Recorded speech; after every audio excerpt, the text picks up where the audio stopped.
Good morning, everyone, and thank you for being here today. I want to, on behalf of the City and County of San Francisco, offer my condolences to the family of our Senator, our Mayor, Dianne Feinstein, who we all knew and loved, who passed away this morning. Today, we take a moment to pause and reflect on her legacy, but I want to make sure that we talk about especially all the extraordinary work that she did to lead our city for so many years during very challenging times. Today, we have lowered the flags in our various city departments and fire and police stations and other areas to half-mast in her honor. We will have a book of condolences for her, for the public to come and to sign. It will be located in San Francisco City Hall on the 4th floor for visitors and others to come by, to take a moment to reflect and to pay their respects. And I just want to take us back to a very challenging time in our city's history. Many of us remember in the 1970s, in 1978 in particular, when we were still struggling with what was happening during the massacre of Jonestown. Senator Dianne Feinstein was at that time president of the Board of Supervisors, and the city was hit hard with the loss of over 800 people. And less than a little bit after 10 days, then we had, unfortunately, the assassination of Mayor George Moscone and Supervisor Harvey Milk. And instantly, our then president of the Board of Supervisors became the mayor. And at that time, helping the city to deal with these two extraordinary challenges, you know, the loss of such life, such tremendous life, the loss of our leadership, she stepped up, she led with courage, she worked hard for the city, she was a beacon of hope and inspiration during a very dark and tragic time, which cemented her legacy as an extraordinary leader for our city and for our country. Dianne Feinstein never stopped being mayor. She was mayor in San Francisco for about 10 years before she became our senator. And I want to just talk about what she meant to San Francisco as a mayor, leading us through tragedy during a dark time, focusing on the important things that matter to communities, that matter to our city, pushing policies and legislation, and bringing excitement and joy. We just celebrated the 45th anniversary of Pier 39, and we talked about Senator Feinstein and her work and her visionary leadership and how Pier 39 exists because she was willing to take risks despite all the pushback that came with moving forward with such an extraordinary project, one that we now enjoy as one of the second largest tourist attractions in San Francisco after the Golden Gate Bridge. She also was a champion for our cable car system. The cable cars were invented in San Francisco. And when we were moving towards the future and looking at alternative, more efficient and fast transportation systems, Dianne Feinstein wanted to make sure that we showed tremendous support and respect for an iconic mode of transportation in San Francisco, and worked with both the public and private sector to raise the necessary funds to save our cable cars, which so many visitors continue to enjoy in San Francisco. You can't think about San Francisco without thinking about Dianne Feinstein and how she has consistently been a champion for people, for neighborhoods, for bridge building, for all the things that have made our city such an incredible city over the years. And I want to just also take us back to when I was a kid And when I was excited about playing for Dianne Feinstein, the mayor of San Francisco, the first woman mayor of San Francisco, I was in the Ben Franklin Middle School band. I played French horn. And we worked so hard to get ready to play for her right here at City Hall. We were known as Dianne Feinstein's band. Anytime there was any event, activity, or what have you, we basically were chosen as the band to perform for any occasion. And I remember begging my grandmother, begging her to get me some new pantyhose. I remember begging my grandmother for something new to look nice for the mayor. And she, in fact, bought the band sweaters that we wore that day. The band sweaters that we wore so proudly. And there was a level of pride to be in front of the mayor, to watch the mayor witness us play, and she was so proud of us, and she said so, and she took the time to talk to us, express how amazing we were, and to remind us that we were her band. Jack Martins was our conductor, he was our teacher, he was our friend, he loved her so.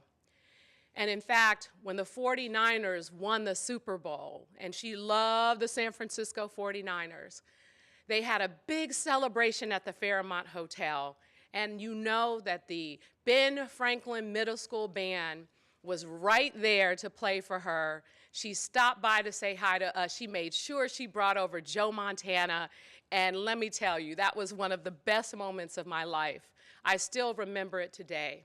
Growing up in San Francisco, she was always someone we looked up to, so much so that when she ran for senator, we helped in her campaign. I remember doing the envelopes and doing whatever it took. She was the first woman to really step out and to do this extraordinary work, both as president of the Board of Supervisors, as mayor of San Francisco, as the senator for the state of California. And just last night, she was on the Senate floor casting votes because she truly believed in doing her duty, being an extraordinary public servant, and it is clear that she cared about making a difference in the lives of so many. One of the first things that she did when she was on when she began to serve as a U.S. Senator, we were experiencing in 1992 the tragedy of what happened with 101 California. And the work that she did to get an assault rifle ban in place was extraordinary, especially at that time. She did it because she knew how important it was. She was constantly courageous, and she continued to push the envelope, build relationships across the aisle. She worked hard to work with other people because ultimately she wanted to accomplish things. She is truly a role model. She is an amazing individual, and so many of us, especially in the city and county of San Francisco, will miss her dearly. It wasn't just because of the work she did. It was because of the love and the compassion that she shared for so many people. And before I open it up to questions, I'll just say, you know, Dianne Feinstein never stopped being mayor.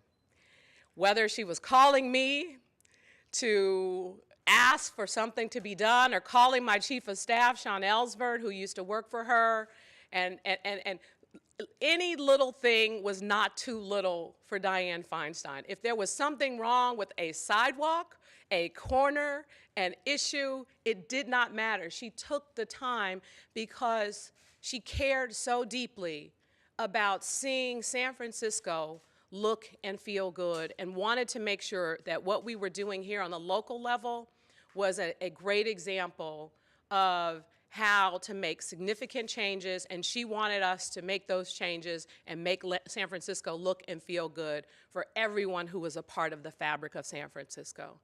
I also want to say that she built so many extraordinary relationships, international relationships. She made San Francisco an international destination. In fact, the Shanghai sister city relationship, Senator Dianne Feinstein developed that along with other sister city relationships to recognize the diversity and how important it is to bridge the gap between communities in our city. I can go on and on about how so many of the things that she did here locally as mayor set the tone for what San Francisco has become and will continue to be, a beacon of hope for so many people for years to come. And so I want to again thank you all for being here to recognize Senator Dianne Feinstein and her legacy in San Francisco. We are again honoring her by lowering the flags at half-mast. We will have a condolence book on the 4th floor at noon for people who want to visit and sign the book and pay their respects. We will share that book with the public, and we will share that book with her family. And we are not aware of the specifics as it relates to her services, but we will definitely provide that information as soon as it is made available to us. So again, thank you all for being here today. Mayor Breed, it's not lost on me that on the wall behind you are the 2 women leaders of the city amongst so many men. Can you talk a little bit about her inspiration to you, perhaps, to be a leader as a woman in San Francisco and in California? Well, I remember when I was president of the Board of Supervisors and sadly Ed Lee passed away. And one of the first calls I got was from Senator Dianne Feinstein. And we had a very long discussion about just what she went through, how she made decisions, how difficult it was. And she provided that support and that mentorship to make sure that I was prepared to step up at a difficult time for our city. And so we built it, there was a bond that we established because of that, me being the second woman and what that meant. You know, she was very proud and very happy to see me in this role. She supported me wholeheartedly, and we had regular discussions over the years about different things related to San Francisco. Of course, many of her ideas of what could be done, but it was not ever lost on me. You know, becoming mayor for me was just incredible. I never thought someone like me from public housing could be mayor, and we talked about even the work she did across the street from the projects I grew up in. The Pink Palace was notorious, even more so at the time than where I lived, even though they both were pretty challenging. And what she did to turn that public housing development into senior homes, which it is still to this very day, and has made parts of that area a lot safer. So we had a great relationship. We talked about, you know, how harder it could be for a woman, and some of those, very private and intimate moments around the differences and what that would entail, including how people might treat you. And she just offered some really great advice to just stay the course, focus on the work, be courageous, do the best you can, take care of the city. She was always focused on the city, and she was also focused on me in terms of a person and saying to make sure that I take care of myself too. So I always appreciated her guidance, her support, and more importantly, the fact that I follow in her footsteps. And as I said earlier, her legacy, because of what she did for San Francisco during such a very challenging time, is cemented in our history. And again, when the pandemic occurred, she immediately reached out to me before I could reach out to her. There was immediate phone call directly to talk about, the hard decisions that needed to be made, what it takes, do the right thing, do what's necessary for the city, because as you can remember, during the beginning of the pandemic, when we first declared a state of emergency, there was so much pushback. When we moved forward to be the first major city in this country to go shelter in place, there was major pushback. And she said that use the experts, use the data, focus on the science, and do what's right for San Francisco. And so I'll always remember that during the most difficult times, when things were challenging, I never had to pick up the phone and call her. she always immediately picked up the phone. She always had San Francisco top of mind. And I know that her legacy is what she did for this city, what she did for this country, and how she was a constant inspiration and strength for so many of us, especially women who are looking to seek office, women who are moving forward in this political world, or who are too often challenged in other ways. I mean, she stayed the course. And can you imagine in the 1970s? I mean, she first became a member of the Board of Supervisors in 1969. The work that she did and had to do to get to any place. She even when she lost a campaign, that was a source of inspiration. When she lost, when she ran for mayor, when she lost, when she ran for governor, she did not give up. She did not walk away. She stayed the course. And look at all the extraordinary work that we benefited from because of her commitment and her courage. That is what I look to when I think about Dianne Feinstein, especially the fact that she's a woman, and she was an incredible source of strength for me, and I know for so many women around the world. Mary, what was the last thing that the senator called you about? You said she called you about things in San Francisco all the time. Do you recall, like, one of the last few things that she called your office to ask about or to push? Well, she talked about, you know, what was going on and what APEC would mean for San Francisco. You know, she really had an extraordinary commitment to our international presence and relationship. And so the conversation around, you know, whatever she can do, how she can be supported, she agreed to be a part of our host committee. She was committed to making sure that San Francisco looked and felt good, and for all of these foreign leaders who were coming to our city, and just also discussed even some of her own relationships with some of those leaders, and some of those leaders here locally offering advice on who could be a part of the work that we're doing to make APEC a huge success. So there's so many conversations. That was probably the one that I remember in terms of maybe being the last, but there were always numerous conversations. Something that is just like so like intimate, like you mentioned potholes or like, you know, fixing a street. I want to wait on sharing that because it involves her family, and I think, you know, I mean, as you know, her daughter serves as one of our commissioners, and it was very sweet and very personal. So I really appreciate all that she's done, all the advice she's provided. But most of the time, it was always about the city, always about what I needed to do in a very loving way. And she was just really an amazing source of strength. So I will always remember and appreciate her so much. Mayor Briggs, obviously today is a day of remembrance and mourning. However, the governor does have a major decision to make regarding Senator Feinstein's replacement. Have you spoke with the governor about that yet? Do you have any thoughts of some of the names being mentioned? And you yourself are being mentioned as, would you accept that position if Governor Newsom asked you to? Well, I will just say that today we need to make sure that we take a moment and focus on Senator Feinstein's legacy, and that conversation could be saved for another day. I want to really, truly make sure that, you know, that's the governor's responsibility, and I'm sure he is already working on it and doing what he needs to do. But so many of us, including Governor Newsom, had great relationships with Feinstein and her family, and we want to take a moment to just really make this about her, her legacy, and everything she's done before we move to that chapter. Mayor Breed, can you speak to when you first heard the news this morning, what went through your head, some of the emotional side of that?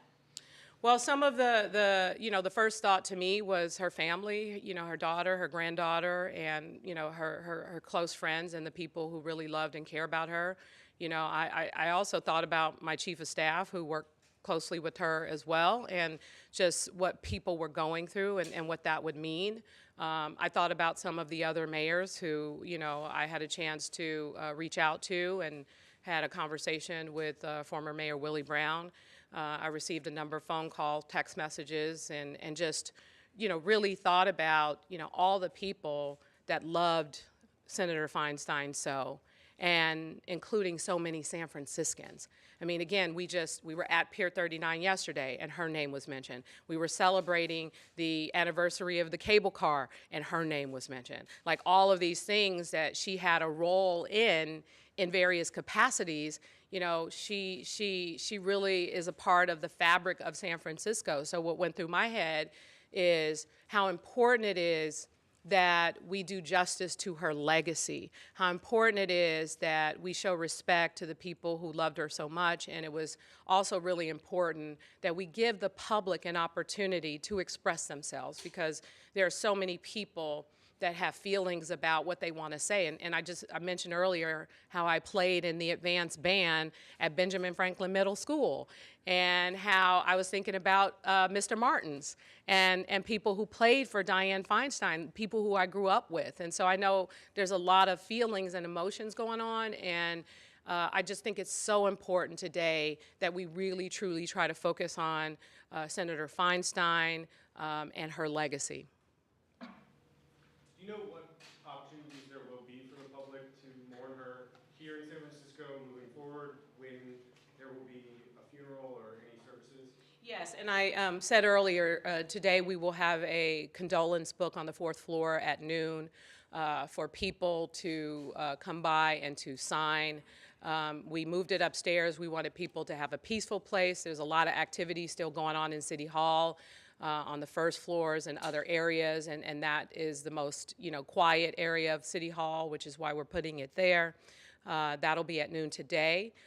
We lowered the flags at half-mast in all of our various city buildings, and we know that the president has also issued that order. And ultimately, as soon as we are able to confirm with the family the plans for the services and what might happen, we will immediately share that with the public. She had a long tenure in the Senate. She obviously was very intimate with the city of San Francisco.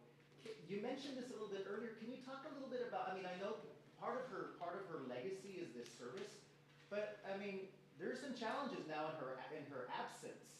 Can you talk a little bit about meetings? What are some of the initial challenges in her absence that you're like, I'm not going to have her phone call to help with that? Well, I'll just say that, you know, there will always be challenges, right? There will always be issues that we have to confront. And ultimately, I think that, you know, some of us knew her well enough in some ways to know sometimes what she would say or how she would feel about something. And we will make decisions accordingly. And I think that Is that her lasting legacy? I think, you know, that could be attributed to her legacy, because she was consistent. She was consistent in who she was. She was, you know, just really a constant presence of strength. She was always consistently focused on San Francisco. And yes, she was a senator, so she focused on a lot of international foreign affairs, you know, healthcare, all the things that matter to people, changes to our gun laws, trying to work with Republicans and, you know, supporting Democratic causes. So we know it was not even a question about who she was. And I do think that that is definitely a part of her legacy. You mentioned she was very focused on San Francisco. What are the main issues that she would talk to you about recently that she was concerned about with San Francisco? Well, mostly, I would say, you know, again, APEC was something that she cared about and what that would mean for the city. She wanted us to, you know, continue to stay the course on the work that we were doing in the Tenderloin community and what was happening there. You know, she was, you know, not, you know, happy about sometimes some of the criticism of San Francisco, mostly because, you know, some of it was not necessarily entirely accurate. And sometimes felt like San Francisco was, you know, being used in the political arena in an unfair, unjust way. But ultimately, it was always, you know, something related to the city. And sometimes it was something small, and sometimes it was something large. So it varied. Every issue varied. Whether it was, you know, I'll give you an example of one that she worked so hard for. She had a great relationship with former Supervisor Willie B. Kennedy. And so when we were fighting for neighborhood preference, I wasn't even mayor, I was on the board of supervisors. And her office, I mean, and this is the Pink Palace, the place where she spearheaded the change from what it was to affordable housing for seniors. And when we talked about adding another, 98 units on the property, we wanted to use neighborhood preference to ensure that residents had access to those units. And let me tell you, she was very aggressive about helping us get to yes when HUD told us no. So that is really just what she did. It was helping us with various issues, agreeing to be part of the solutions of the things that we're trying to do. So it really varied. When we needed either a letter or some support for financial resources, when threats of our support was being made for our transportation. I remember when Caltrain was in jeopardy of losing some already awarded critical funding, and Feinstein was very aggressive, meeting with other senators to push back on that and to get those monies saved. So it was both the things related to San Francisco, but also just the work that she had to do as a senator, and always be willing, there was never a time when we reached out to her and her office, there was never a time that she said no. When there were things that San Francisco needed as it relates to policy, as it relates to funding, whatever the case is, those were also things that she worked very hard on. Mayor, you keep saying stay the course. Is that something that she told you frequently? Oh, definitely. I mean, stay the course is, the work has to go on. And, she was casting votes yesterday. She was casting votes on the Senate floor yesterday. This is what she wanted to do. She wanted to fulfill her obligation that she made to the people of the state of California. She wanted to keep going and do her term, and she did it to the very end.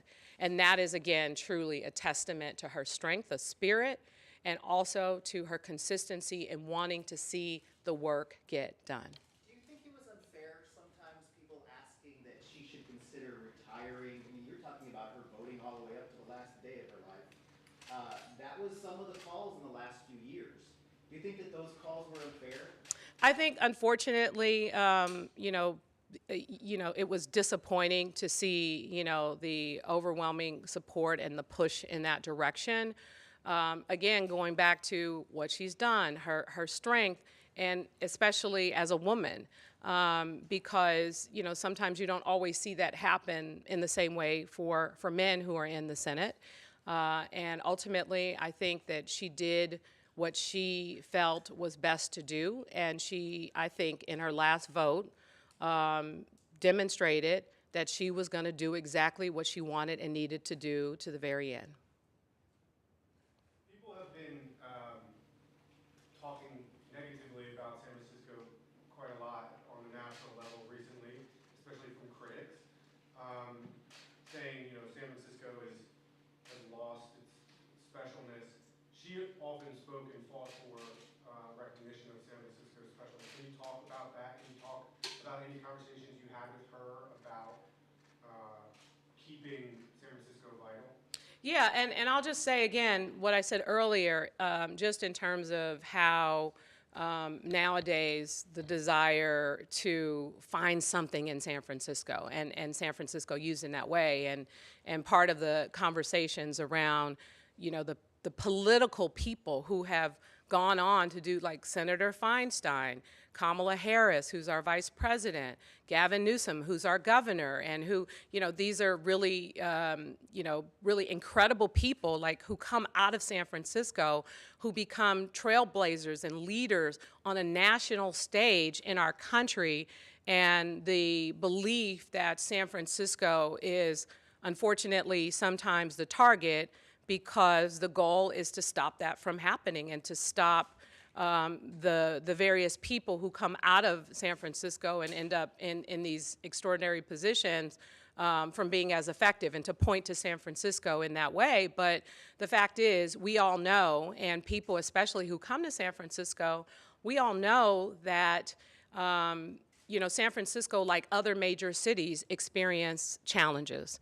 And in fact, I was downtown at one of the office buildings meeting with some folks who worked there and a person who moved here from New York. And, you know, he said, because people, he's like, they're always saying, well, what's, you know, is everything okay? He's like, this is better than New York. This is better than what I've experienced in any other major city. And he said, I'm not saying that there aren't issues, but in comparison, it's not what people think, especially in all parts of the city. There's you know, just a narrative that has been created out there with many people who have not been here, and sometimes press who don't live here, who don't walk the streets, who don't catch the buses, who don't have the everyday average experience of San Franciscans. And so my hope is that, you know, with what she did and what she, you know, did, you know, to talk about, to elevate San Francisco, because she, you know, she was in D.C., but she was in San Francisco. She lived in San Francisco, and she spent a lot of time around San Francisco, especially when she was here. She was always happy to go out to dinner. People would probably see her at certain places on a regular basis, and whatever, whether it was a pothole, a sidewalk, or the little things from the bigger things, you know, really, she still believed in San Francisco as an extraordinary place, and we had to work hard every single day to deal with those challenges no matter what. All right, thank you.